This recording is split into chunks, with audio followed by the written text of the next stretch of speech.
अस्सलाम वालेकुम, welcome back to my channel cooking with Zahra. कैसे हैं आप सब।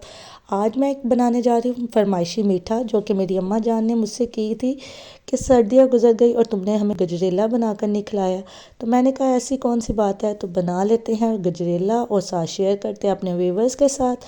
तो रेसिपी को फुल वॉच करिएगा, बहुत ही क्रीमी और मज़ेदार गजरेला बनने जा रहा है।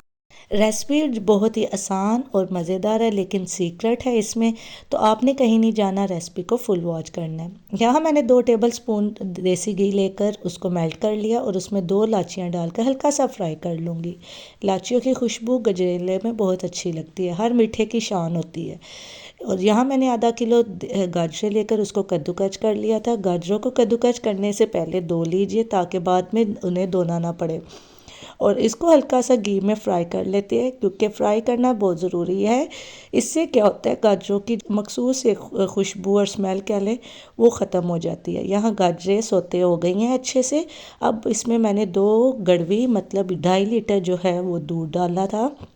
आप अपनी क्वांटिटी के हिसाब से डालें। मैंने ये यहाँ फुल फैट मिल्क लिया है और इसको मैंने बॉईल पहले नहीं किया। इसको बॉईल करने की ज़रूरत भी नहीं है, वो जब हम गाजरों के साथ उसको पकाएंगे तो वो ऑलरेडी बॉईल हो जाएगा।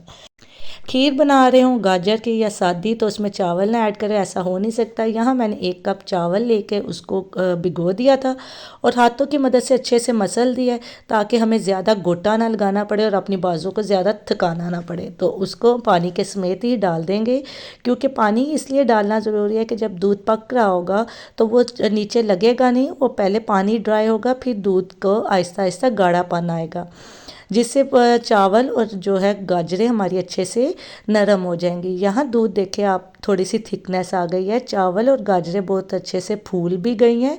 और साथ साथ हम चम्मच को हिलाते जाएंगे।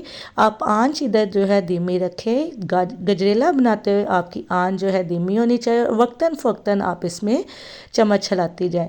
गाजरें और चावल जो है अच्छे से फूल गए हैं, उसको साथ साथ आप थोड़ा थोड़ा मसल भी लें, ताकि एंड पर आपको ज़्यादा मेहनत ना करनी पड़े।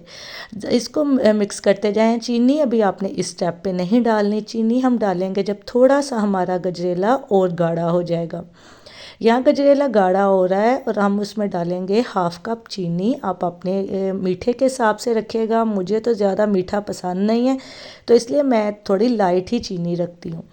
यहाँ मैंने 1/2 कप चीनी डाल लिया है और उसको भी मिक्स कर रही हूँ। अच्छे से मिक्स कर लेते हैं और अब ड्राई इंग्रेडिएंट्स की तरफ आ जाते हैं। ड्राई नट्स डालते हैं, बादाम और थोड़े से नारियल को मैंने कूट लिया था।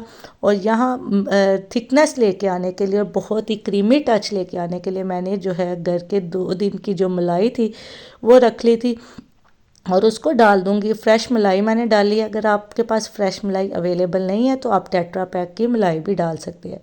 इसको अब डाल के पकाएंगे इतना कि इसमें एक थिकनेस आ जाए। ये देखिए यहाँ गजरेला जो है अच्छे से थिक हो गया है। अब आपको लगे कि दूध की क्वांटिटी एक नॉर्मल कस्टर्ड लाइक और खीर की तरह हो गई है, तो आपने चावलों को और गाजरों को अच्छे से पीस लेना है, गोटा लगा लेना है।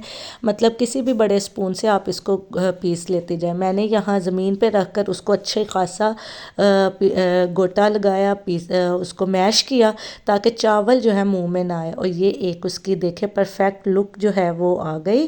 कैसा क्रीमी और मलाई मीठा है। और ये डालते डालते ही देखे जम गया और इसके ऊपर एक मलाई की मोटी लेयर आ गई। और ये एक बेस्ट जो होता है क्रीमी खीर की वो पहचान होती है कि उसके ऊपर एक छोटी सी मलाई की लेयर आ जाए। अब बादामों से गार्निश करें और ठंडा करके इसको सर्व करें। इंशाल्लाह आपको ये आसान सी सिंपल सी रेसिपी जो है वो पसंद आई होगी। अगर आप मेरे चैनल पे नए हैं तो सब्सक्राइब कर दें और जाते जाते बेल आइकॉन को और लाइक का बटन भी प्रेस कर दें। मिलते हैं अगली रेसिपी में। अपना बहुत सा ख्याल रखें। अल्लाह हाफिज़।